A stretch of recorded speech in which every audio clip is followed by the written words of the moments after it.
आप अपने पेज पे कर सकती हैं।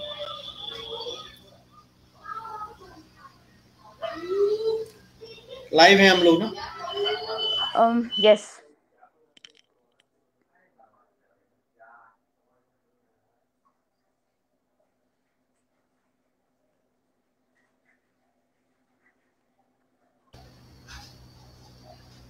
प्रिया जी हम लोग लाइव हैं, शुरू कर सकते हैं आप। I have to share. एक आप वेट करें, मुझे मैं लिंक शेयर कर दूं।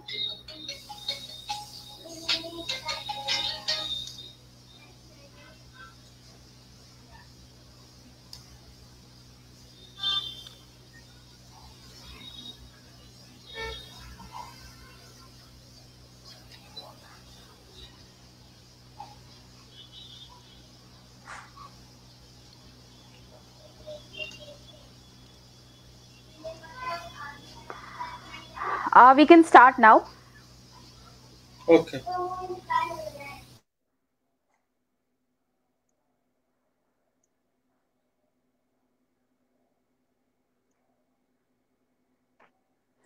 नमस्कार, आप सभी दर्शकों का नमस्कार। स्वागत है आपका बिहार 9 पे, बिहार एट 9, जहां हम अलग अलग शख्सियत, अलग अलग हस्तियों से मुलाकात करते हैं और चर्चाओं का दौर जारी रखते हैं। आज की इस टॉक शो की श्रृंखला में हमारे साथ हैं डॉक्टर अलका सिन्हा जी, जिनसे हम आज बातचीत करेंगे। नमस्कार, स्वागत है मैम। मैं भी स्वागत करती हूँ आप सभी का। अलका सिन्हा जी किसी भी परिचय की मोहताज नहीं है, और मुझे लगता है ये बहुत कम आंकड़ा होगा अगर मैं उनका परिचय दूं। इन्होंने साहित्य के क्षेत्र में इतना काम किया है। सिर्फ साहित्य ही क्यों, भाषा, साहित्य, संस्कृति और उसकी संपदा को बचाने के लिए उन्होंने जिस जिस हिसाब से, जिस व्यापकता से इन्होंने अपना योगदान दिया है, उसे शब्दों में बयां करना मुश्किल होगा। अलका सिंह जी जो भागलपुर, बिहार से हैं, और मैं इनका थोड़ा संक्षिप्त परिचय दे दूं। एमबीए इन्होंने किया है पीजीडीटी केंद्रीय अनुवाद ब्यूरो में। इन्होंने अनुवाद गृह मंत्रालय के लिए भी काफी कुछ किया है, इनको रजत पदक मिला हुआ है। और आपने कई किताबें लिखी हैं, मीडिया और फिल्म निर्माण में भी आपका योगदान रहा है। आपने जीमेल एक्सप्रेस में भी से संबंधित कुछ अनुवाद करे हैं, जिसमें आपने पुरुष वेश्यावृत्ति पर केंद्रित कुछ उपन्यासों का अंग्रेजी से हिंदी में अनुवाद किया है। आपने मीडिया और एंटरटेनमेंट के लिए काम किया है, कई किताबें लिखी हैं, और 13 वर्षों तक गणतंत्र दिवस परेड का आंखों देखा हाल सुनाने के साथ साथ आप आकाशवाणी में भी सक्रिय रही हैं। आपके कई सारे कार्यक्रम आए हैं, और मुझे लगता है इन्होंने नेशनल बुक ट्रस्ट के लिए भी काफी कुछ किया है। तो इतना सारा और इतना बड़ा परिचय है कि एक शब्दों में सहेजना और समेटना बहुत कम होगा। तो अलका सिंह जी, स्वागत है आपका एक बार फिर मैं बिहार एट अलका 9। सिन्हा। अलका मैं सिन्हा जी, अलका सिन्हा सॉरी आप सॉरी। सभी का बिहार एट 9 में मैं जी, भी बहुत अच्छा महसूस कर रही हूँ यहाँ आकर के। और एक दो चीजें मैं चाहूंगी, क्योंकि जरूर। परिचय के स्तर पर एक तो पहले मेरा नाम अलका सिन्हा हूँ मैं, और जी जी जीमेल एक्सप्रेस मेरा एक चर्चित उपन्यास है जो पुरुष वेश्यावृत्ति को लेकर के रखा गया है, लिखा गया जी है, इस तरह के जी। विषय को लेकर लिखा गया ये पहला हम्म। उपन्यास, जिसका जी 3 जी भाषाओं में अनुवाद किया गया है। जी जी है ना? तो जी ये जी। वो चीज है। और बाकी मैं चीजें तो इस आप पर बताएंगे। जी जी, परिचय की श्रृंखला में आगे इस चर्चा पे हम आएंगे कि आपने किस तरह साहित्यिक योगदान दिया है, उस क्षेत्र में हम चर्चा भी करेंगे। इससे पहले कि अलका सिन्हा जी ने काफी कुछ किया है, और उनके योगदान को समेटते हुए कुछ एक पंक्तियां उनके लिए, जैसा कि हर बार हम अपनी एपिसोड्स में करते हैं और अपनी चर्चित शख्सियतों के लिए कुछ पंक्तियां बोलते हैं, तो इस बार भी उनके लिए एक छोटी सी कविता उन्हें समर्पित। तो आप आदेश करें तो मैं उस कविता का पाठ करूं आपके लिए, which is dedicated to you. मैं और मैं चूंकि सुनना आप चाहूंगी। जरूर जरूर, और आप स्त्री के लिए और समूची स्त्री के लिए, आई मीन इस जो जो एक कम्युनिटी है, उनके लिए आप एक गर्व गर्व का एहसास कराने वाली, मैं कहूंगी योद्धा हैं, आप वॉरियर हैं, साहित्यिक योद्धा हैं। सो आपको समर्पित कुछ चंद पंक्तियां। स्वागत। जी। स्त्री तुम गर्विता हो, और ये मैं अलका सिन्हा जी को समर्पित कर रही हूँ, क्योंकि वो गर्विता है और गर्व का एहसास करा रही है समूची वुमेन कम्युनिटी के लिए। आप एक गौरव हैं। तो आपके लिए कुछ एक पंक्तियां। सरस सलिल पुंज प्रभासी, सरस सलिल पुंज प्रभासी, गगन समिर उच्च शिखासी, पग पग जग में चलना होगा, स्त्री तुम गर्विता हो, इतिहास तुम्हें रचना होगा। हो करुणा की मूर्तिशाला, प्रतिपल जलती दीपमाला, उत्तापों सी अप्रतिम ज्वाला, यशोगान नया करना होगा, स्त्री तुम गर्विता हो, इतिहास तुम्हें रचना होगा। हर चोट हृदय की भी सहकर, अभिलाषाओं को पल में तजकर, जीवन धूनी में हर पल जलकर, संग्राम नया करना होगा, स्त्री तुम गर्विता हो, इतिहास तुम्हें रचना होगा। बन चेतन रग में लहू के, विजेता बन बहना होगा, शौर्य नभ के सीने पर, नचिकेता बन उतरना होगा, स्त्री तुम गर्विता हो, इतिहास तुम्हें रचना होगा, इतिहास तुम्हें रचना होगा। तो बहुत ये पंक्तियां अलका मैडम जी के लिए, अलका सिन्हा जी के लिए, जिन्होंने सिर्फ साहित्य के लिए नहीं बल्कि मीडिया के लिए भी, एंटरटेनमेंट के लिए, लोगों को जागरूक रखने के लिए और साहित्य और सृजन के क्षेत्र में बहुत किया है, बहुत कार्य है, इनका बहुत बड़ा योगदान है। आज हम उसकी चर्चा करेंगे अपने इस कार्यक्रम में, इस छोटी सी चर्चा में, कि उन्होंने अपनी शुरुआत कहाँ से की, कैसे की, और चूंकि बिहार जैसे क्षेत्र से आई है और स्टेट से जहाँ पे वैसे भी संघर्ष है महिलाओं के लिए बहुत, तो वहां से निकल के आना और अपने लिए एक नया मुकाम तलाशना, वो कितना जद्दोजहद भरा रहा, आज हम उसकी चर्चा करेंगे।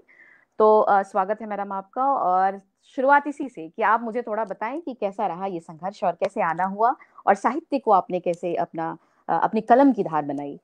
थोड़ी चर्चा है इस पे। दर्शनी जी, आपको मैं प्रिया कहूँ या दर्शनी मुझे नहीं मालूम। आप प्रिया कह सकती हैं।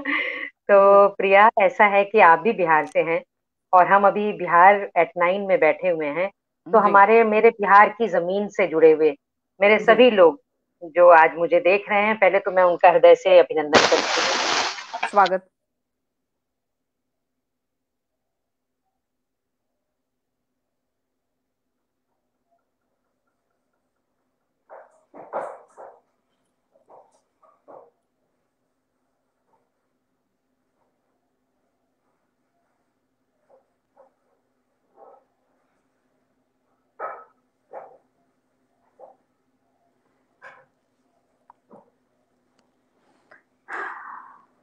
मुझे लग रहा है हम लोगों की आवाज आप जी जी जी अलका मैडम, जी आपकी आवाज नहीं आ रही। जी, आवाज नहीं पहुंच रही है मैडम की।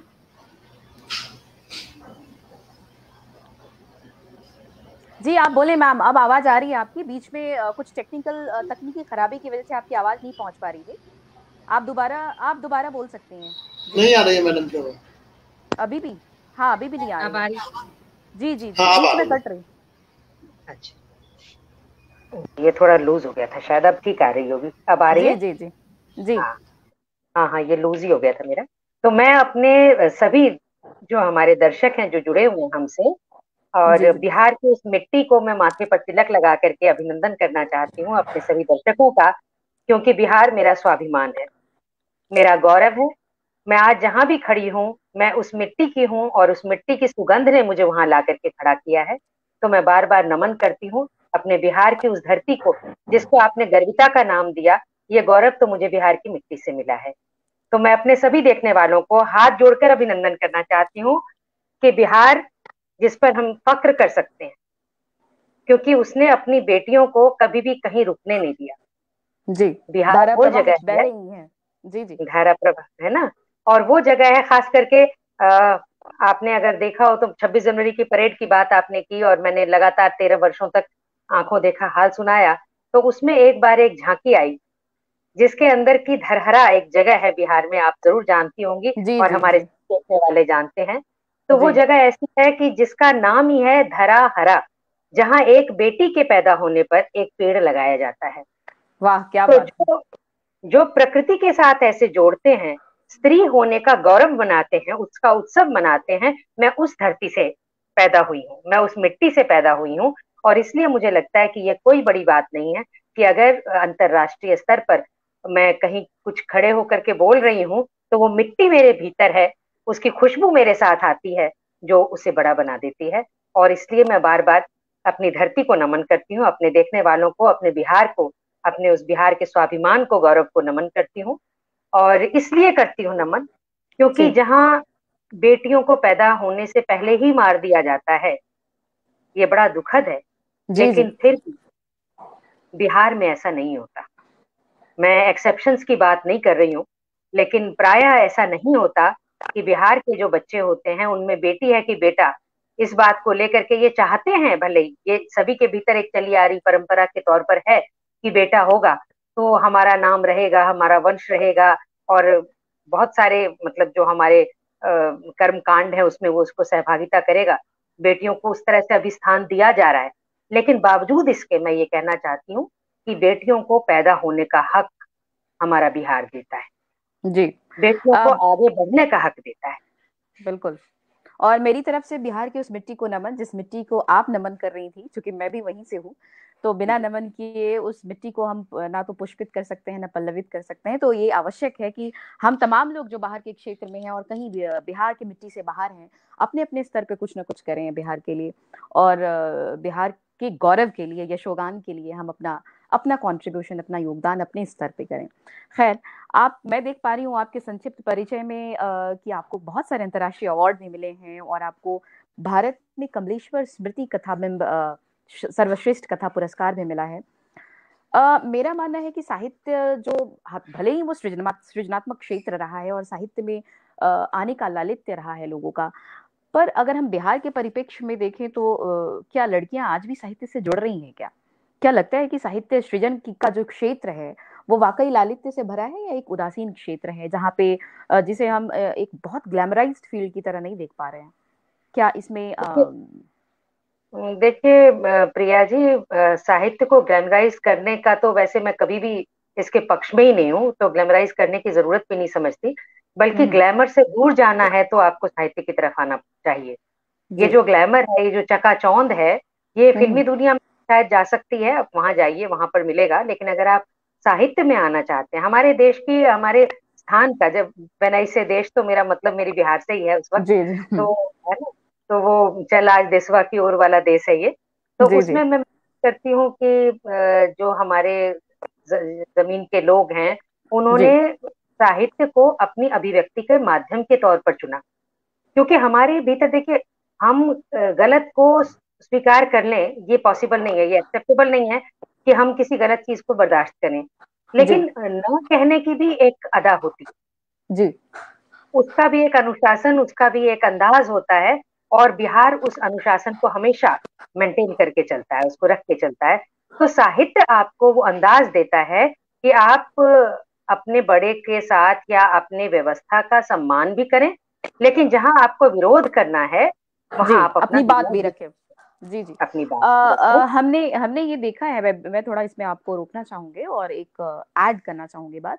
हमने देखा है बिहार की धरती ने बहुत सारे बड़े सृजनशील साहित्यकारों को दिया है, जिन्होंने अपने-अपने स्तर पे बहुत काम किया। जैसे हम प्रेमचंद की बात करें, रेणु जी की बात करें। रेणु जी के बाद हमारी बिल्कुल। हमारी हमारी धरती उर्वरा रही है साहित्य के मामले में, साहित्य सृजन के मामले में। लेकिन हाल के वर्षों में अगर हम देखें तो ये जो साहित्य सृजन की जो धरा है, वो कहीं न कहीं सूख रही है। मुझे लग रहा है वो जिस जिस स्तर के जो साहित्यकार उस दौर में आया करते थे, वो दौर इस मौजूदा दौर की अगर हम बात करें, तो कहीं न कहीं वो एक खालीपन दिखता है। तो क्या माने ये उर्वरा शक्ति कहीं खत्म हो रही है, या फिर हमारे आज की पीढ़ी को वो मौका या अवसर नहीं मिल रहा है, या उस लेवल के लोग नहीं आ रहे हैं? या नहीं नहीं साहित्य सिर्फ फेसबुक तक ही सीमित हो गया है? नहीं आप नहीं आप मैं एक साहित्यकार की नज़र से क्या मानते हैं? नहीं नहीं, फेसबुक का तो एक बहुत बड़ा चैप्टर है, उस पर मैं बात करती हूँ। लेकिन इसके बावजूद मैं ये नहीं मानूंगी कि बिहार के क्षेत्र में आज की तारीख पे अच्छे साहित्यकार नहीं आ रहे हैं। हमारे पास बहुत ही अच्छे साहित्यकार आ रहे हैं। अगर हुँ, मैं कहूँ तो रोबिन शाह पुष्प पिछले दिनों उनसे मतलब हम लोग उनसे वंचित रह गए, लेकिन उनकी लेखनी अपने आप में जबरदस्त अ, है। जाबिर मैं हुसैन साहब कालजयी मैं बहुत। जी, जी, मैं नहीं कालजयी नहीं मैं साहित्यकारों की बात कर रही हूँ। जैसे हम प्रेमचंद की जिस धारा की बात करते हैं, हम रेणु की जिस बिल्कुल धारा की बात बिल्कुल। करते हैं। नहीं नहीं, उसी उसी धारा में हम चलेंगे तो मैं महसूस करती हूँ रामधारी सिंह दिनकर हैं हमारे साथ में, विद्यापति उसी जमीन से निकले हुए हैं। हम जी, प्रसाद को कैसे भूल सकते हैं, दिनकर को कैसे भूल सकते हैं। हम इनको क्या गेहूं और गुलाब जिनका है, सहाय राम वृक्ष बेनीपुरी माधव को रामवृक्ष कैसे भूल बेनीपुरी। सकते हैं, हुँ, शिव पूजन सहाय को कैसे भूल सकते हैं। हमारी धरती तो भरी पड़ी है। और जी, आज की तारीख पे अगर हम चले तो हमारे बीच में उषा किरण खान है, हमारे साथ हुँ, में अगर आज की नई पीढ़ी की बात करें तो शहनशाह आलम है, अनिरुद्ध सिन्हा है। हम इन सबको हुँ, कैसे भूल सकते हैं। तो एक से एक लेखक हैं, रचनाकार हैं। और जहां तक बात आप इसकी कहती हैं फेसबुक की, तो देखिए फेसबुक जो है ये एक माध्यम है। ये एक मंच है। आज भी हम जुड़े हुए हैं तो फेसबुक का माध्यम बना हुआ है। फेसबुक हमारी उस जनता से जोड़ देता है, कहते हैं ना, जो बिल्कुल बॉर्डर लाइन पर आप जिनके साथ बिल्कुल रूबरू होकर के बात कर सकते हैं, तो फेसबुक आपको एक ऐसा मंच देता है।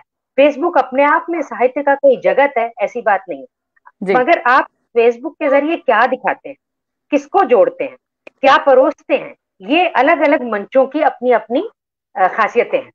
जी, मैं हर उसी तरह की उसी चीजें संदर्भ में हैं सब। बात मैं उसी संदर्भ में कह रही थी कि मैंने कई मंचों से आजकल सुना है कि फेसबुक या साहित्य जो है आजकल बहुत ज्यादा आ रहे हैं, और जो साहित्य की जो असल सृजन कला है वो कहीं ना कहीं पीछे छूट रही है। और आजकल तो आप ये देख रही हैं, मौजूदा वक्त में अवार्ड भी बहुत प्रायोजित तरीके से लिए जा रहे हैं और दिए जा रहे हैं। चूंकि इस ये बात चली है तो मुझे कोई गुरेज नहीं इस बात को कहने में कि आजकल जो सम्मान और पुरस्कार जो दिए जा रहे हैं वो भी प्रायोजित होते हैं। तो और कहीं ना कहीं वो सृजनकर्ता और सृजनकार जो असल रूप में कहीं ना कहीं कुछ हाँ, गढ़ रहा है, रिक रहा है, वो पीछे छोड़ रहा है। और जो इस चमक दमक में आगे है वो मेन स्ट्रीम में आने की कोशिश कर रहा है, लॉबी के जरिए वो आगे है। तो इसमें क्या कहना चाहेंगी, क्या हो रहा है? ये साहित्य में इस तरह के दोयम दर्जे का कैसा है व्यवहार साहित्यकारों के साथ? जो असल नहीं नहीं, साहित्यकार है वो पीछे छूट रहे हैं।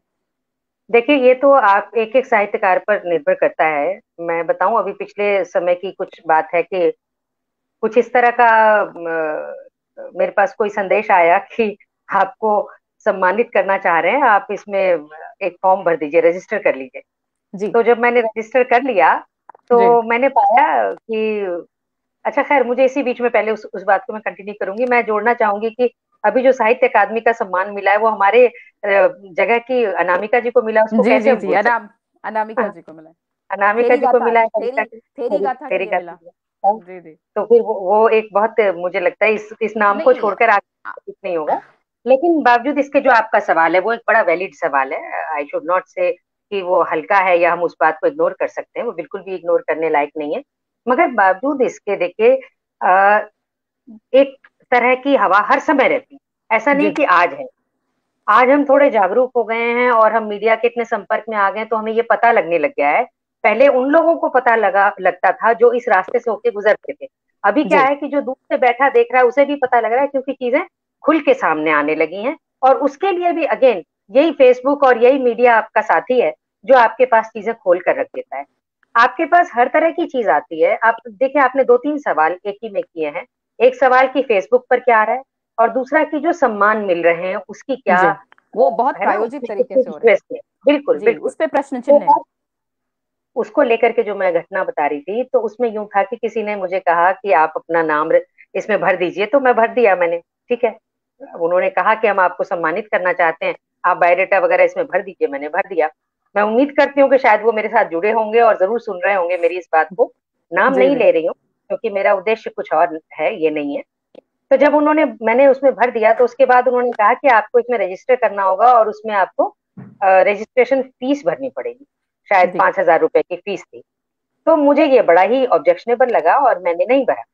तो बाद में मेरे पास उनका फोन आया, जिसने मुझे कहा था कि आप इसे भर दीजिए, फिल कीजिए। तो उन्होंने कहा कि आपने भरा नहीं अभी तक।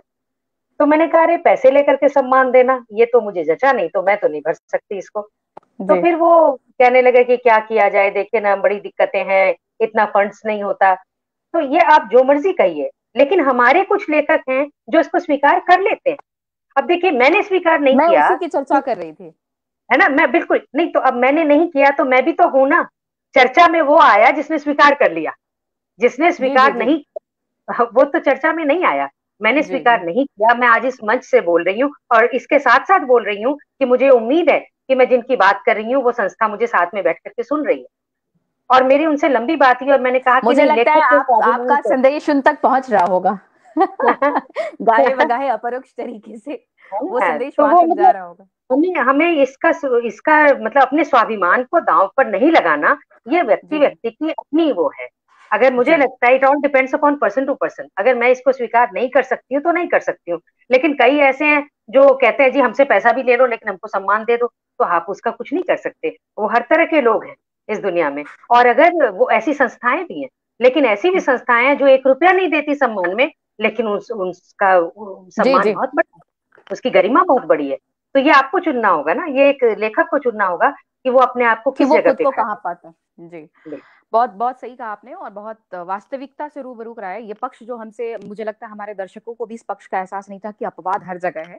और जी ये जो लेखकों की श्रृंखला है, साहित्यकारों की श्रृंखला है, उसमें भी कहीं न कहीं उनमें भी ऐसे लोग हैं जो स्वीकार्य नहीं है। मतलब प्रायोजित तरीके से अवार्ड को लेना और पुरस्कारों को लेना वो स्वीकार्य नहीं मतलब एक करते हैं। पूरा समूह है प्रियदर्शनी जी, इतना बड़ा समूह है, ऐसे कई संस्थाएं हैं जो पैसा लेती हैं, उनका यही काम है, 50 जी, लोगों को सम्मानित कर देती हैं, भेड़ बकरियों की तरह मंच पर बिठा देती हैं।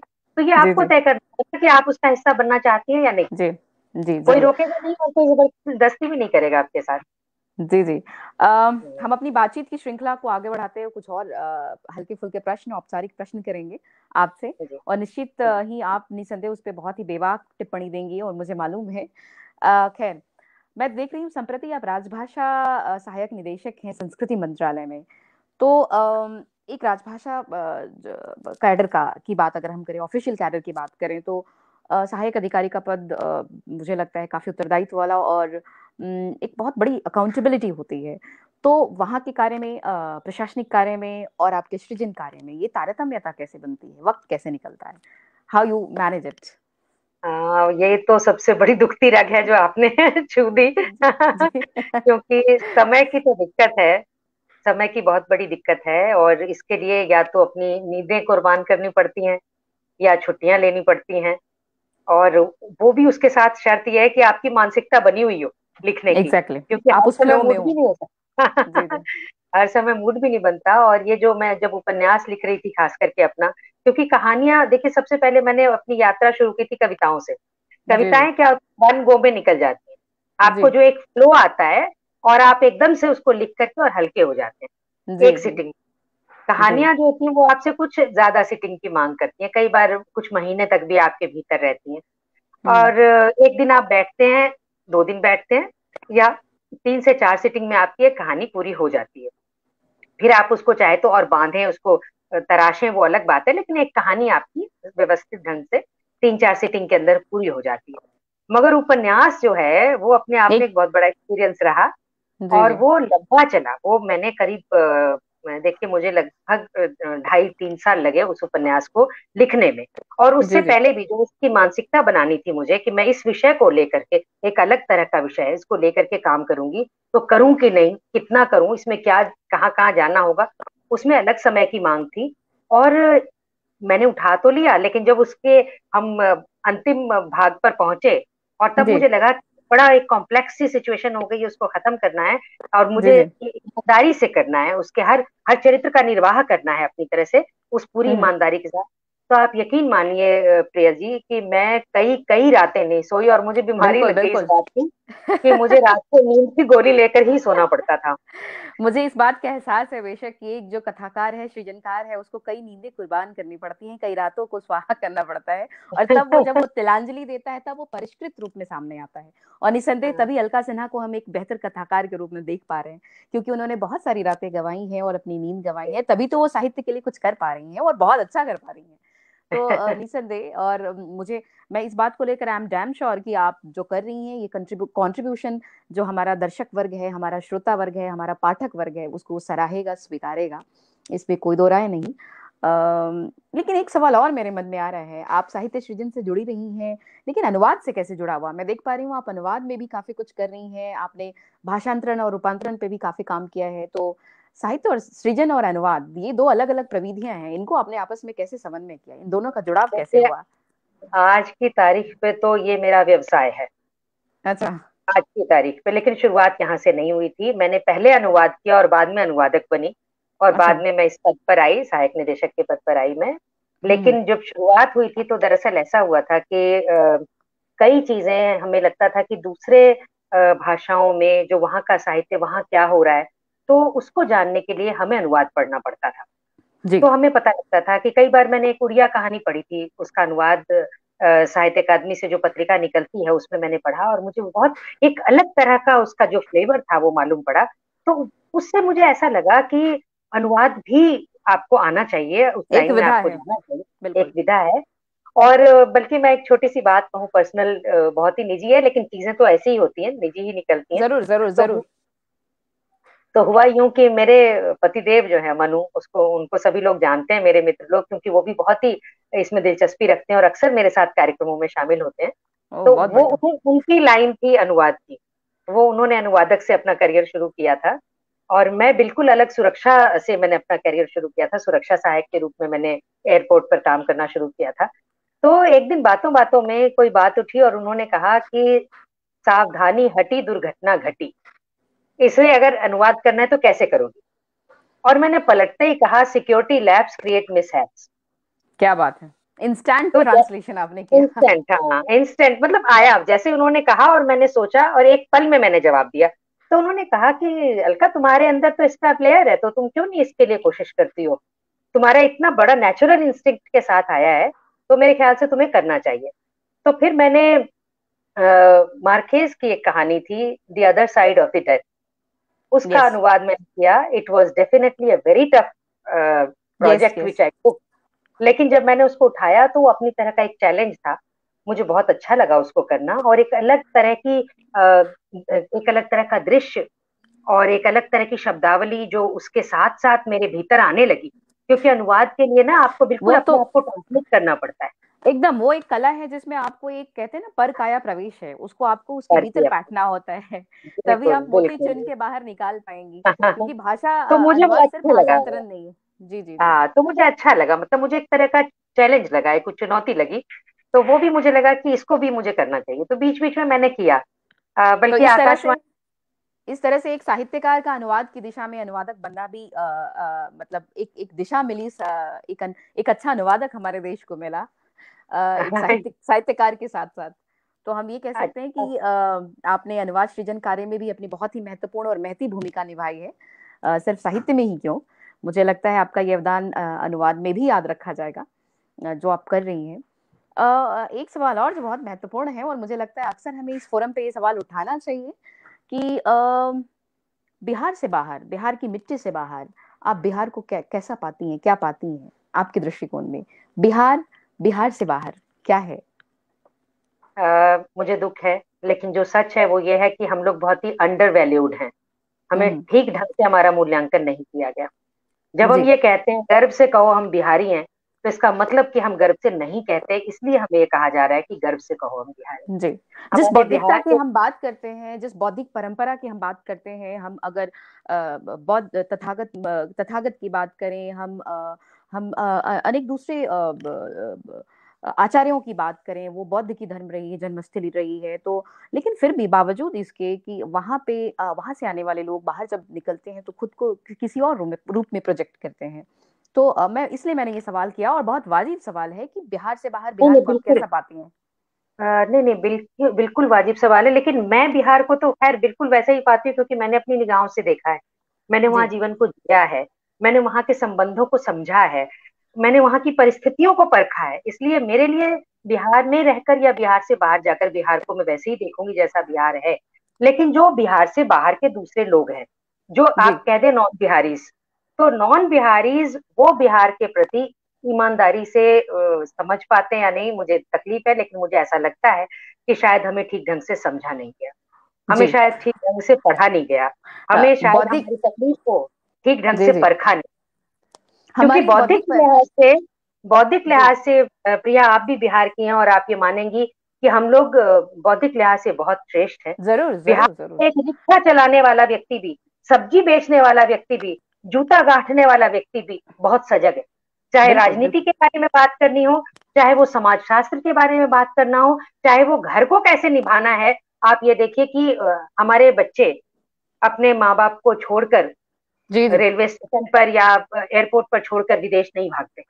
ये बिहार की बिल्कुल। घटना नहीं। हमारे हमारे हमारी जो एक सांस्कृतिक मूल्य है, वो सांस्कृतिक मूल्य के साथ अभी भी बहुत गहरा जुड़ाव है लोगों का। लोग बाहर निकल रहे हैं, बट ठीक है, वो वक्त के साथ चीजें बदल रही हैं। बट इस चाणक्य की भूमि को, इस बौद्ध की भूमि को, और दूसरे तमाम अन्य लोगों की मिथिला भूमि को मिथिला भी हम, हमारा ही। मिथिला, मिथिला हम्म, विद्यापति की हम्म, भूमि रही है। तो जो संस्कार, जो वैल्यू सिस्टम, और जो एक जो जो वैल्यू हमें वहां से मिला है, मुझे लगता है वो बहुत बड़ी धरोहर है हमारी। और तमाम बिहारी जो देश से बाहर भी रह रहे हैं, मैं उनके लिए भी ये संदेश देना चाहूंगी कि हमें अपनी संपदा, हमें अपनी मूल्यों को तिरोहित नहीं करना चाहिए, हमें अपने मूल्य से बंध के, जड़ों से बंध के रहना चाहिए, और वो बहुत इंपॉर्टेंट है। अगर आप रूट से नहीं जुड़े हैं तो मुझे लगता है कि आपका कहीं ना कहीं वो अस्तित्व हिलेगा आगे चल के।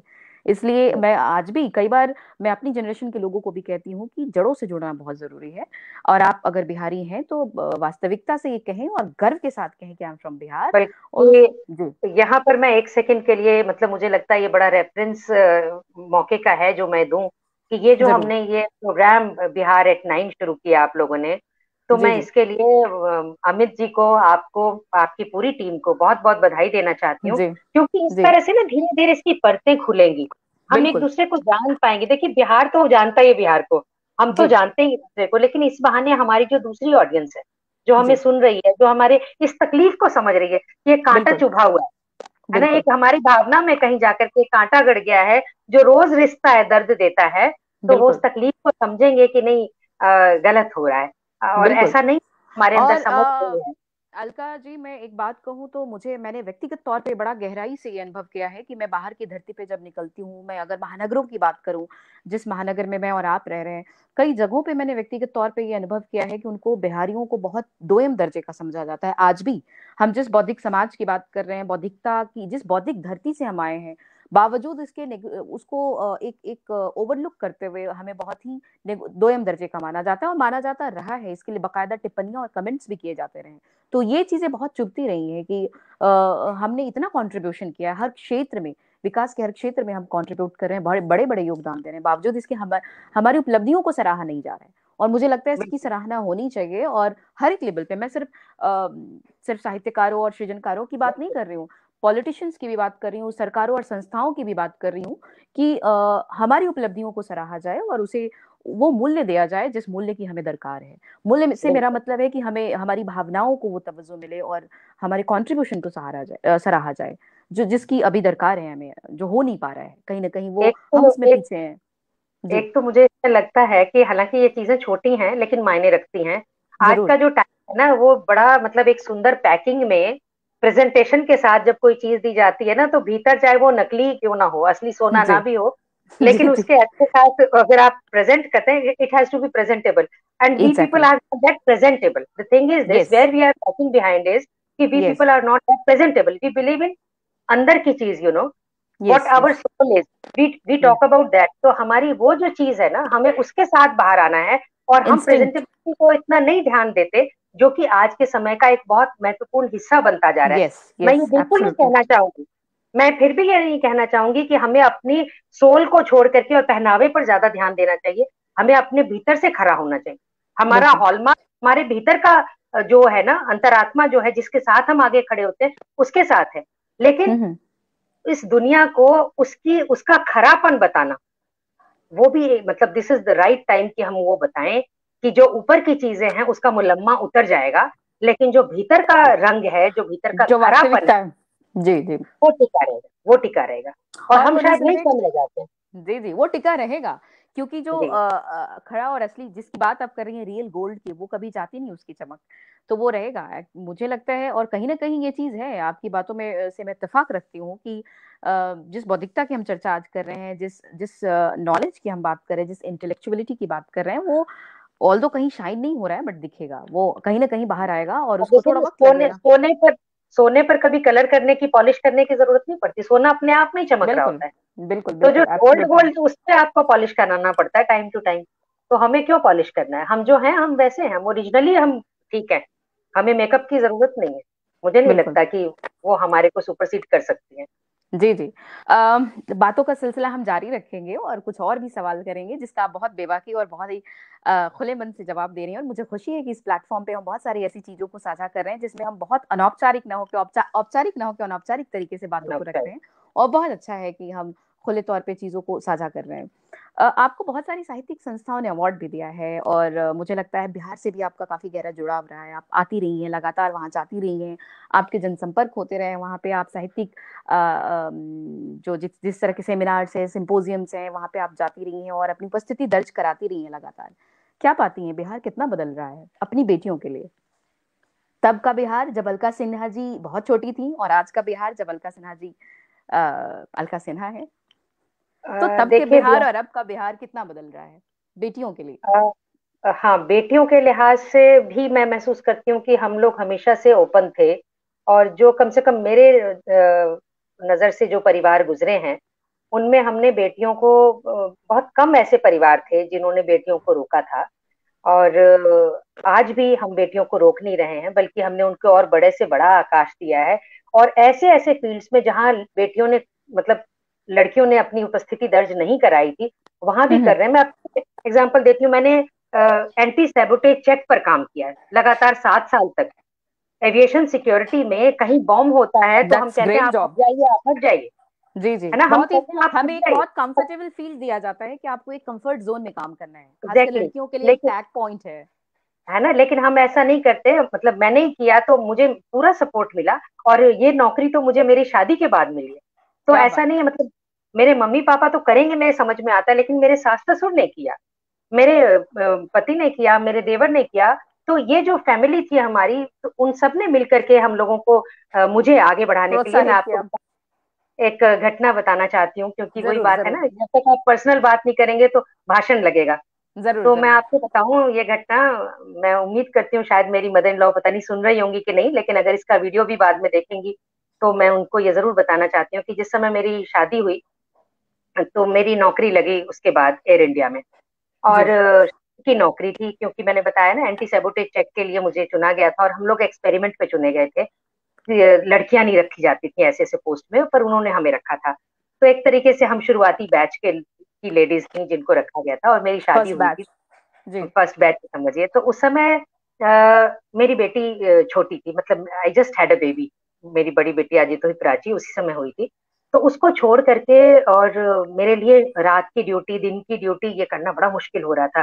क्रच कोई ऑड आवर्स में रखता नहीं था, हस्बैंड इतना संभाल नहीं सकते थे। तो मेरी माँ ने, मतलब मेरी मदर इन लॉ ने आकर के मेरी बच्ची को संभाला। ओह। और बातों बातों में ये बात मतलब उठती ही थी। तो मैंने उनसे एक बार पूछा कि मेरी माँ जो है, मतलब जिनको आप मदर इन लॉ कहती हैं, मैं उनको माँ जी। कहती हूँ।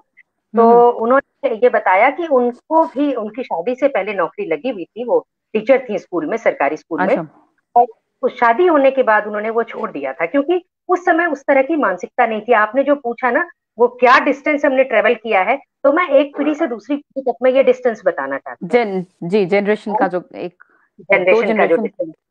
हाँ, तो उनको ये नौकरी छोड़नी पड़ी, लगी लगाई जी। नौकरी छोड़नी पड़ी। जबकि मेरे जो ससुर साहब थे वो उस समय पढ़ाई कर रहे थे, उनकी नौकरी नहीं लगी थी, और माँ की नौकरी लगी हुई थी। पर माँ ने ओह। वो नौकरी की थी कि उनको भीतर कहीं किसी तरह का एहसास ना हो इस तरह का कि भाई मेरी पत्नी नौकरी कर रही है और मैं नहीं कर रहा। लोग अभी मानसिक रूप से उतने ज्यादा स्वस्थ नहीं हुए थे कि वो उस तरह से लेते। मगर जब मेरी नौकरी लगी, और मेरे लिए बड़ा मुश्किल हुआ उस नौकरी को निभाना, क्योंकि इस छोटी सी बच्ची को मैं छोड़ करके कैसे जाती, और तब रात आपकी को साढ़े पोस्टिंग दस कहाँ ग्यारह थी? मैं मैं मैं ये दिल्ली में ही जानना थी। चाहूँ। अच्छा। मैं दिल्ली में ही थी। दिल्ली में यहाँ इंटरनेशनल हमारा जो एयरपोर्ट है, इंदिरा गांधी इंटरनेशनल एयरपोर्ट, जी जी जी। इसके ऊपर मेरी ड्यूटी थी। पर होता क्या था कि हमारी दो शिफ्टें थी, सुबह की और शाम की। सुबह वाली शिफ्ट में मुझे 5 बजे रिपोर्ट करना होता था, इसके लिए मुझे घर से 4 बजे निकलना पड़ता था। बहुत और टफ रात टफ वाली, टास्क था। है ना, बहुत टफ था। और रात की ड्यूटी में क्या होता था कि मेरी 9:30 बजे वहां ड्यूटी खत्म होती थी, तो घर आते आते मेरे को 10:30 बजते थे।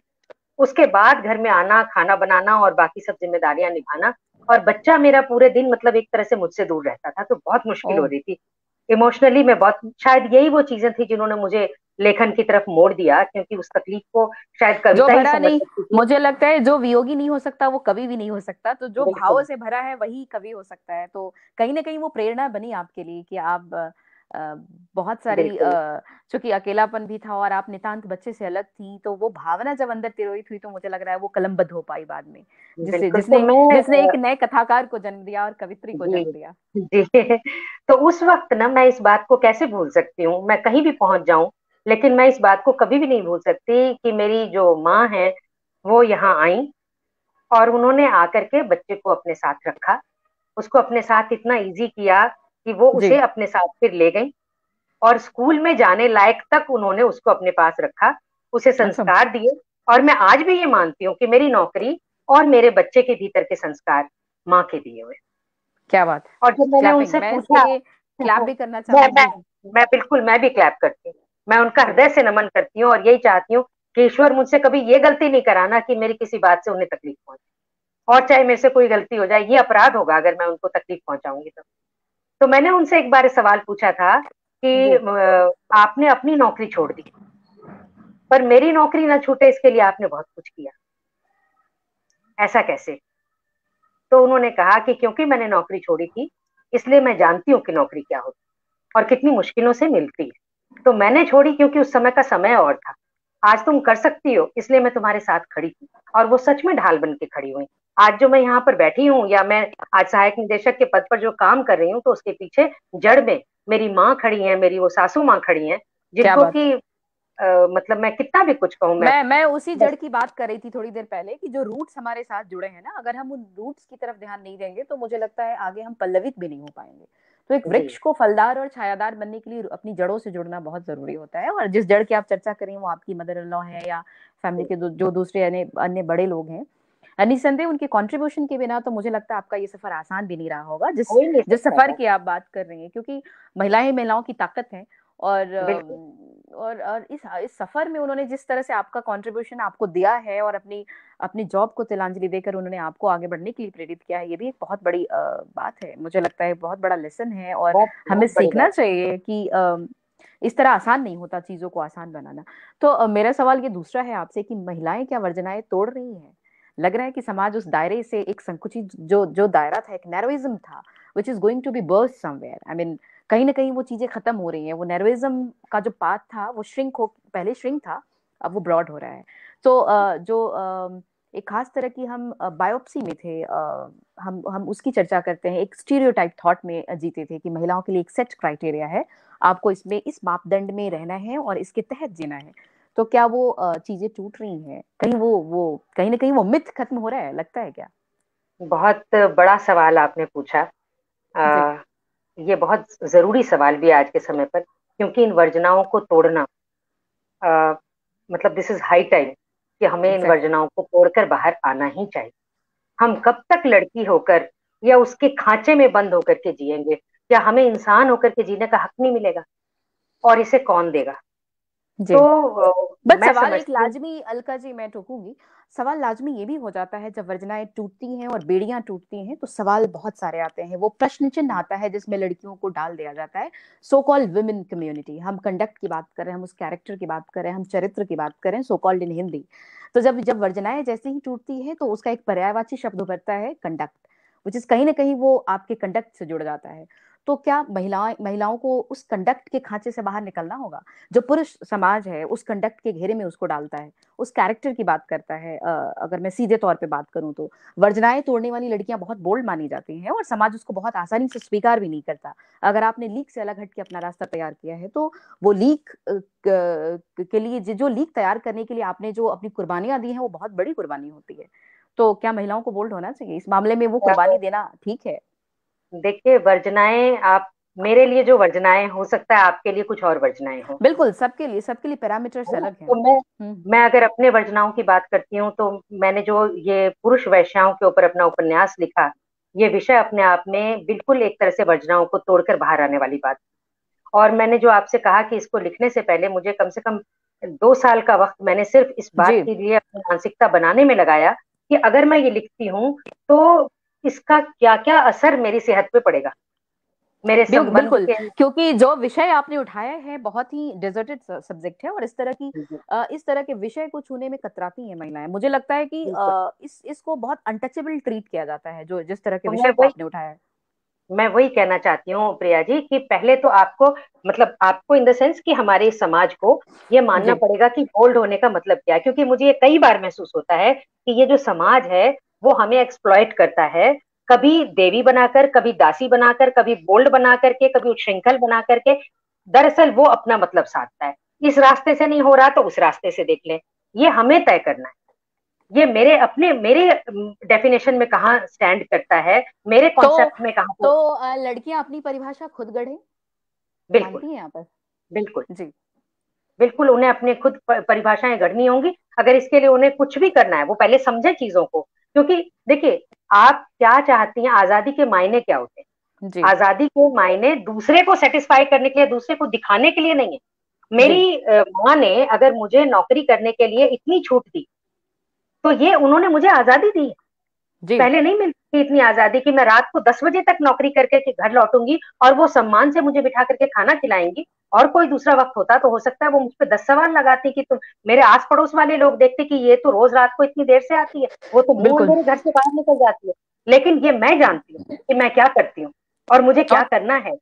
जी, तो उसके लिए मैं जाऊंगी, मैं इन बातों की परवाह नहीं करूंगी। और कितने दिन करूंगी? और ऐसे में एक आपका दिन दिखाई भीतर का देगा। जो संबल है वो काम आता है, जो आपका बिल्कुल। आत्मविश्वास है, जो संयम है, भीतर का वो संबल संबल और है। हमारे अपने लोग काम आते हैं। और जो मैं आपको बात जोड़ रही थी, जैसे मैंने इस विषय को लिया और मैं इस पे काम करने लगी, तो मुझे सबसे ज्यादा चिंता जो हुई थी, क्योंकि हम परंपरावादी भी हैं, जी, बिहार के जो लोग होते हैं वो अपनी मिट्टी और जड़ से भी जुड़े होते हैं, तो मुझे ये भी बहुत कहीं जुड़े, ना कहीं था, गहराई से। जी, जी, है ना, तो मुझे ये भी था कि कहीं ना कहीं ऐसा ना हो कि मैं मिसअंडरस्टूड की जाऊं, मुझे एज इट इज नहीं लिया जाए जो मैं कहना चाह रही हूँ, मैं जिस तकलीफ को लाना चाह रही हूँ उसको लाने के बदले मुझे कुछ और ढंग से ट्रांसलेट किया जाए। I never wanted to be like that. तो मुझे ये डर लगा कि मेरे पिताजी मुझे कैसे महसूस करते हैं, मतलब मेरे पेरेंट्स और मेरे इन लॉज, ये मेरे लिए बहुत मैटर करते हैं, क्योंकि उनके दिए हुए मिट्टी से मैं बनी हूँ और आज यहाँ खड़ी हूँ। तो मैंने उनसे जब पूछा, तो मेरे पिता ने ये कहा, मैं दोनों की बात आपको बताऊंगी, मेरे पिता और मेरे ससुर। तो मेरे पिता जी। ने मुझसे ये कहा कि जब एक डॉक्टर के पास कोई मरीज जाता है, तो अगर वो अपनी बीमारी ठीक नहीं बताता, तो डॉक्टर उसका इलाज नहीं कर सकता। जी, बिल्कुल, एक बिल्कुल। है ना, एक लेखक, एक डॉक्टर होता है। तो जब तुम जी, लिखती हो, तो तुम्हें अगर समाज में कोई बीमारी दिखाई पड़ रही है और तुम्हें लगता है कि तुम्हें इसके बारे में बात करनी है, तो तुम उसे बात करो, और मुझसे सेंसर बोर्ड का वो लेने की जरूरत नहीं। ये मेरे पिता ने मुझे कहा, जिसकी वजह से कि मेरे भीतर एक हिम्मत आई कि मैं इस पर काम करूं, क्योंकि ये चीजें अलका मुझे दिख रही। अलका जी ने एक वर्जित विषय को छुआ है, और सिर्फ छुआ ही नहीं बल्कि आपने एक एक नया मुकाम खड़ा किया उस क्षेत्र में, जी। क्योंकि महिलाएं इस वर्जित सब्जेक्ट विषय को नहीं छूती भी लेती, नहीं थी। नहीं लेकिन लेती। आपने लिया, उस पे काम किया आपने। ये तो बहुत महती कार्य है। मैं इस कंट्रीब्यूशन और को, मुझे लगता है हमारे समाज को, हमारे नेशन को याद करना होगा कि आपने इस सब्जेक्ट पे लिखा है। और इस वर्जना वाले समाज में, जो पुरुष सत्तात्मक समाज है, उसमें आपने हिम्मत दिखाई है एज बिल्कुल बीइंग नहीं, अ नहीं फिर, वुमेन की नहीं लिखना फिर है। भी जी, मैं फिर भी ये कहूंगी कि मेरी हिम्मत से ज्यादा बड़ी हिम्मत मैं अपने पिता और अपने बाबूजी, मेरे ससुर जी, जो हैं, उनकी जी, हिम्मत की दाद देती हूँ। मैं अपने पति की हिम्मत की दाद देती हूँ, कि जिन्होंने मुझे ये करने दिया, जिन्होंने मुझे समझा, जैसे मैं कहना चाहती थी वैसे ही समझा। तो एक तो मेरे पिताजी ने ये बात कही, और मेरे ससुर जी ने जो बात कही, तो मैं बड़ा डर रही थी, मैं सोच रही थी उनसे ये बात भी कैसे करूं, क्योंकि जी, एक जी, जी, वैसा प्लेटफॉर्म नहीं बनता। लेकिन जी, उन्होंने जी, ये कहा कि मैं अपनी बहू को बहू की तरह देखता हूँ, और जब लेखक को देखता हूँ, मेरी बहू जी। एक लेखक भी तो है, तो जब मैं उसे लेखक की तरह देखता हूँ, तो मैं पाठक हो जाता हूँ। वाह, क्या बात कही मैं उन्होंने। पाठक हो जाता हूँ, इसलिए मैं उस समय अपनी बहू को नहीं देखता, उस समय मैं एक लेखक को देखता हूँ। जी, तो बिल्कुल। जब मैं और बहू मैं को इस देखती बात हूँ, से मैं इस बात से इत्तेफाक रखती हूँ कि आपने बहुत ही नूतन और अभिनव नूतन विषय को छुआ है, और मैं तो जानकर हैरान हूँ कि आपने इस विषय पे लिखा, और बहुत अच्छा लिखा, और कंट्रीब्यूट किया अपना। मैं आपने पाठकों का आप बहुत सम्मान मिला मुझे, पाठकों की बहुत अंडरस्टैंडिंग मिली मुझे। जी, मैं जितनी मतलब एक झिझक के साथ चल रही थी, धीरे धीरे मुझे लगा कि ये सच है, कि अगर जी, आप जी, किसी चीज को एनकैश नहीं करना चाह रहे, आप सच में if you are really concerned about that issue, तो आप उसको ठीक ढंग से दे पाते हैं, और पब्लिक भी उसको ठीक ढंग से रिसीव करती मैं मंत्रमुग्ध हूँ आपकी बातों को सुन के। और सिर्फ सुन के ही नहीं, आपने जो आपके अंदर जो मादा है लीक अलग बनाने का, और वर्जनाओं को तोड़ने का, वो मुझे लगता है नई पीढ़ी के लिए प्रेरणादायक है। और मैं तो बस यही कहूंगी कि हंसना तो मुझे आता है, रोना किसी ने सिखा दिया, बोलने में तो हम माहिर हैं, चुप रहना किसी ने बता दिया। तो मैं मूक हूँ, है। निशब्द हूँ। आपसे बातचीत करके बहुत सुंदर। मुझे लगता है कि मैं क्या बोलूं, आपने साहित्य के लिए इतना बड़ा योगदान दिया और कर रही हैं, एक रिस्पेक्टेबल पद पे होते हुए भी आपने अपने कंट्रीब्यूशन को, अपने समय को किस तरह से आप संतुलित तरीके से दे रही हैं, साहित्य सृजन के लिए भी, फैमिली के लिए भी, और खुद के लिए भी। तो ये बहुत बड़ी बात है। एक आध सवाल जो मेरे मन में बहुत देर से चुभ रहा है, और मुझे लगता है अगर मैं पूछ नहीं पाऊंगी तो शायद ये मंच अधूरा भी रहेगा और हमारी बातचीत भी अधूरी रहेगी। अ, जरूर। पिछले दिनों पिछले दिनों एक मंच पे कोई कार्यक्रम था जहां मेरा जाना हुआ। वहां पे एक साहित्यिक कार्यक्रम था, बिहार में ही। वहां पे कई लोगों ने, कई साहित्यकार आए थे, और बड़े लेवल का वो कार्यक्रम था। उसमें तमाम लोगों ने कई सवाल उठाए, और उसमें जो सबसे महत्वपूर्ण सवाल ये था कि बिहार में जो मौजूदा स्थिति है लड़कियों को लेकर, समाज को लेकर, मैं लड़कियों की बात क्यों करूं, समाज की जो मौजूदा स्थिति है वो कहीं ना कहीं जिस हम सिस्टम की बात कर रहे थे, हम रूट्स की बात कर रहे थे, वो चीजें कहीं ना कहीं खत्म हो रही है। मतलब बहुत विद्रूपता के साथ चीजें बदल रही हैं। जिस हम परिवर्तन, डेवलपमेंट की बात करें, that is very different from the development concept. वो डेवलप जो हमारा समाज विकसित हो रहा है वो विद्रूपता की ओर बढ़ रहा है, जिसमें हमारे पास वैल्यू सिस्टम खत्म हो रहे हैं, हमारे पास हम अपनी रूट से अलग हो रहे हैं, हमने बड़ों का आदर करना छोड़ दिया है। हम तमाम ऐसी चीजों की तरफ बढ़ रहे हैं जो एक विद्रूप चेहरा दिखाता है समाज का। तो ये क्यों? क्या ये मीडिया की पहुंच की वजह से हो रहा है, या इंटरनेट ने इस चीज को बिगाड़ा है, और या फिर जिस हम एक विलेज कॉन्सेप्ट की बात करते थे, आपको याद होगा कि आपने बचपन में जिस विलेज की बात, जिस गांव को जिया है अपने भीतर, वो शायद गांव आज भी जिंदा होगा आपके भीतर। वो गांव कहीं दिखता नहीं है मुझे। मैं अभी भी जाती हूँ तो मुझे दिखता नहीं। चीजें बदल रही हैं, व्यवस्थाएं बदल रही हैं, लोग बदल रहे हैं, भावनाएं बदल रही हैं। तो क्या है इसके पीछे? ये मर्म मेरे भीतर ये चीज बहुत तिरोहित होता है, बहुत दर्द देता है कि आखिर चीजें क्यों बदल रही है इतनी तेजी से। देखिए, ऐसा है कि सुविधा और सुख ये दो अलग जी अलग चीजें हैं। खुशी जी कुल अलग चीज है। ये अलग अलग स्टेजेस हैं दरअसल ना। हमें लगता है कि जब हमें सुविधाएं मिलेंगी तो हमें सुख मिलेगा, जब हमें सुख मिलेगा तो हमें खुशी मिलेगी, और जबकि खुशी का इनसे कुछ लेना देना है ही नहीं। अगर आप सच में देखें ना, और ये पता, मजे की बात ये है कि ये तो पता आपको लगता क्या है। सच में हमारा समाज विद्रूप हो रहा है, विद्रूपता की ओर बढ़ रहा है? कहीं ना कहीं वो चीजें डिस्टॉर्ट हो रही हैं, जिस जिस देख, खांचे की हम बात मैं करते थे वो चीजें बदल रही हैं। मैं आपको वहां तक ले जाने से पहले मैंने कहा ये दो स्टेजेस बताना चाहूंगी। जी जी जी कि हमें ये जरूर। लगता है कि हम पहले ना सुविधाएं बटोर लें, ज्यादा से ज्यादा सुविधाएं होंगी तो हमारा जीवन आसान हो जाएगा, सुखमय हो जाएगा, और जब सुख होने होगा तो हम खुश हो जाएंगे। एक्चुअली हमें खुशी चाहिए, हमें सुख नहीं चाहिए था। हमें सुख नहीं चाहिए था, हमें खुशी चाहिए थी। ये जो डिफरेंस है ना, इससे हम पकड़ नहीं पाते। होता क्या है, आप देखिए, हम खुद जाते हैं पहाड़ों पर चढ़ते हैं, हम जी खुद जाते हैं चैलेंजेस लेते हैं। क्यों? क्योंकि हमें सुख नहीं चाहिए था। जी। हमें उससे टक्कर लेकर जो जीतने की खुशी मिलती है वो खुशी चाहिए थी। एक्चुअली हमें खुशी चाहिए थी, लेकिन हम सुखों के पीछे दौड़ने लगते हैं। अब क्या हो रहा है, अब मैं आती हूँ आपके सवाल पर। ये एक पहले कंडीशन जो है हमारी, वो मैं रख करके जी अब मैं आपके सवाल पर आती हूँ। जी हम चाहते हैं कि हमारे, जो आपने डेवलपमेंट बात कही, ये जो विकास हम चाहते हैं, इसके लिए जी विकास की परिभाषा क्या है? विकास की परिभाषा वो खुशी, रोज आज, आज का दिन कल से बेहतर हो और आने वाला कल आज से बेहतर हो, ये नहीं है। हम उस बेहतर होने को आंकते हैं कि अगर आज मेरे पास साइकिल है तो कल स्कूटर हो जाए, और परसों मेरे पास कार हो जाए। कार है तो बड़ी कार हो जाए, और बड़ी है तो और इम्पोर्टेड कार हो जाए। ये हमारी परिभाषा में शामिल होता जा रहा है। तो हम तो क्या कर मतलब रहे हैं? हम कहीं ना कहीं बेहतरी की आस में जो अपनी चीज है वो गवा रहे हैं ना, जो हमारी गंवार, एक्चुअल खुशी रही है वो खुशी, वो चीजें खत्म हो रही है कहीं ना कहीं। वही हम वही बेहतर की वही। आस में पीछे छोड़ते जा रहे हैं चीजों को। Exactly exactly. तो ये जो विद्रूपता आ रही है ना, दरअसल क्यों आ रही है? वैसे फिर भी मैं ये महसूस करती हूँ कि हमारा जो समाज है बिहार का, वो फिर भी काफी बेहतर है। और मुझे तो बल्कि एक घटना याद आती है। मैं मतलब वही मैंने कहा कि मैं अपनी ही जिंदगी से जोड़ती हूँ बार बार। जरूर तो जरूर जरूर।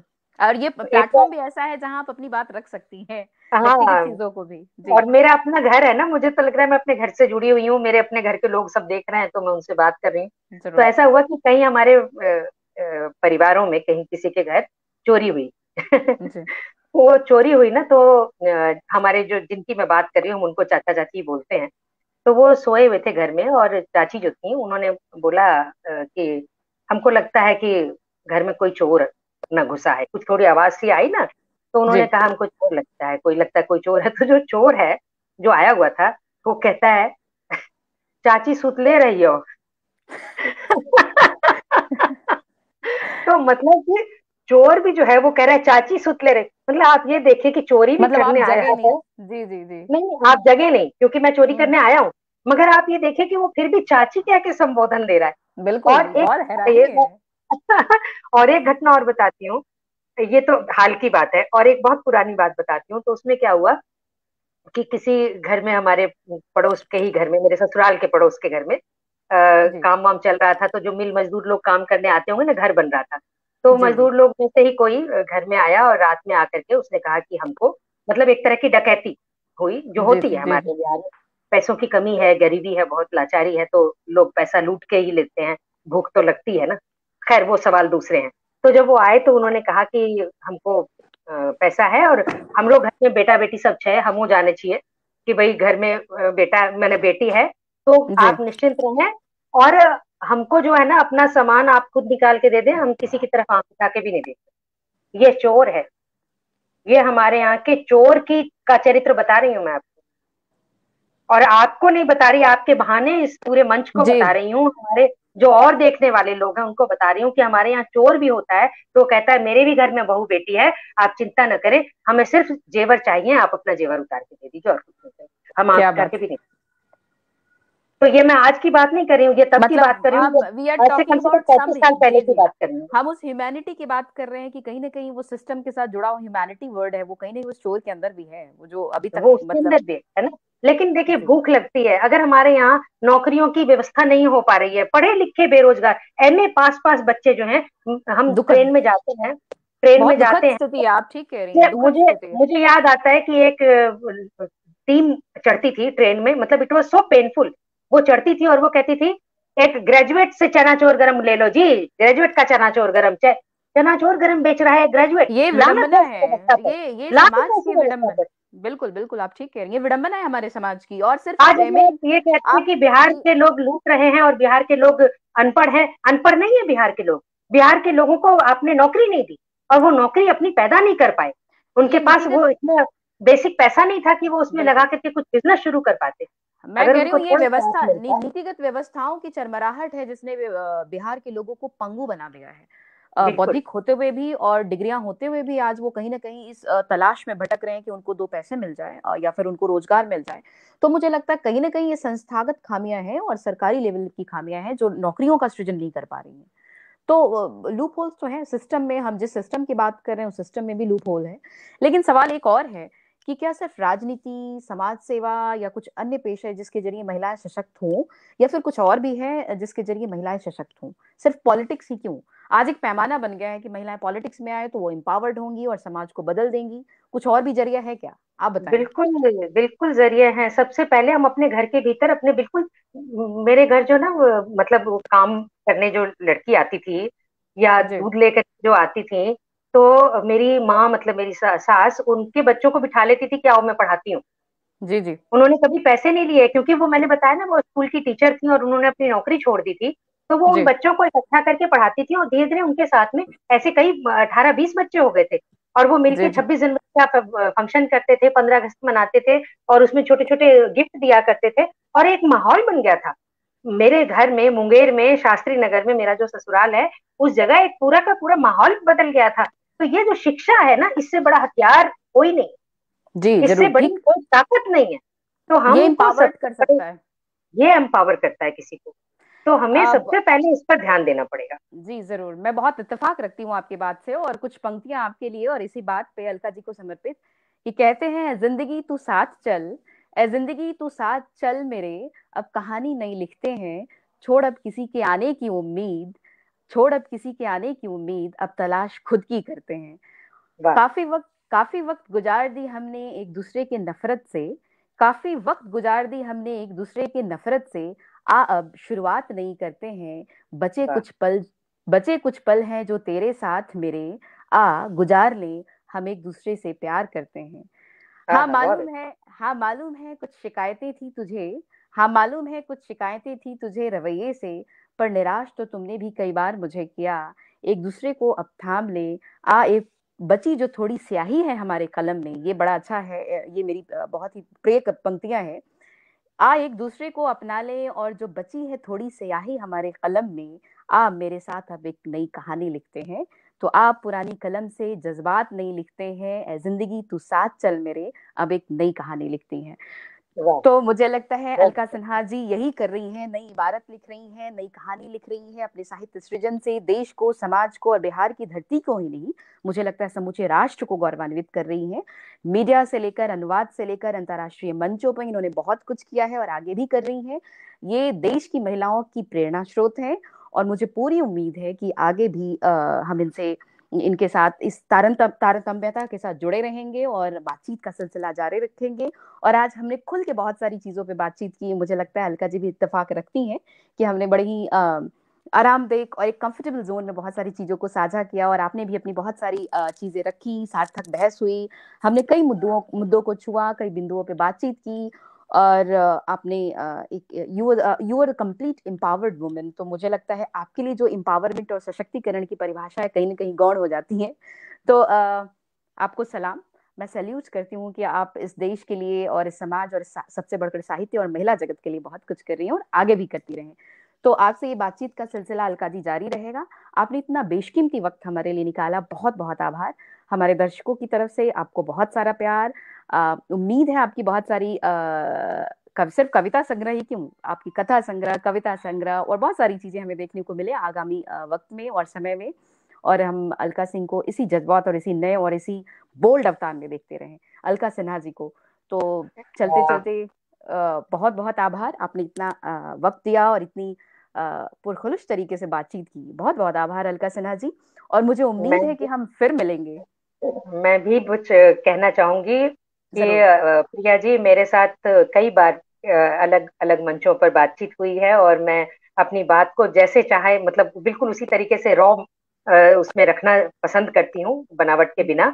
और जी लेकिन आज जो आपसे बात हुई, न केवल ये कि उसमें बहुत कुछ बातें हमारे उसमें चलती रहीं, इसके बावजूद मुझे लगता है कि आपने जो सवाल उठाए वो बड़े जी जरूरी सवाल थे, और मुझे इसलिए बड़ी खुशी हुई कि अगर ये सवाल आप नहीं उठाती तो शायद मेरे भीतर ही रह जाते। जी आज जी मुझे आपने मौका दिया उस बात को कहने का, और मैं इस मंच से हमारे जी बीच रंगीश ठाकुर जी, हमारे साथ अमित जी, उन सभी का मैं बहुत बहुत आभार व्यक्त करना चाहती हूँ, इस बिहार स्वाभिमान का। आपने जो इतना सुंदर मंच बनाया, एक सशक्त मंच बनाया, ये एम्पावरमेंट की ओर लेकर के जा रहा है। इसे सिर्फ एक बातचीत का माध्यम न समझें, ये अपने आप में एक बहुत बड़ी लड़ाई है, एक बहुत बड़ा सशक्तिकरण करने का एक जरिया है। मैं जी। अपने बिहार को सलाम करती हूँ, मैं इस टीम को सलाम करती हूँ, बिहार स्वाभिमान को, और आपको भी, कि आप तो एक एज बड़ी इन बड़ी मुस्तैदी के साथ यहाँ पर आकर के और सवाल कर रही हैं, यही हम थैंक चाहते हैं। यू। तो चलते चलते ए जिंदगी तू साथ चल, अब नई कहानी लिखते हैं, नई इबारत लिखते हैं। तो अलका सिन्हा जी ऐसे ही नई इबारत लिखती रहिए। हमारी तमाम शुभकामनाएं, बहुत सारा प्यार, बहुत सारा आभार कि आपने वक्त भी दिया। और जो जो आपने एक आंदोलन क्रिएट किया है, जो आंदोलन आपने शुरू की है, उस आंदोलन की जो मशाल है वो जलती रहे। इन्हीं शुभकामनाओं और अच्छे शब्दों के साथ हम फिर मिलेंगे किसी और बातचीत में। बहुत बहुत आभार। Thank you. बहुत नमस्कार। बहुत आभार। नमस्कार।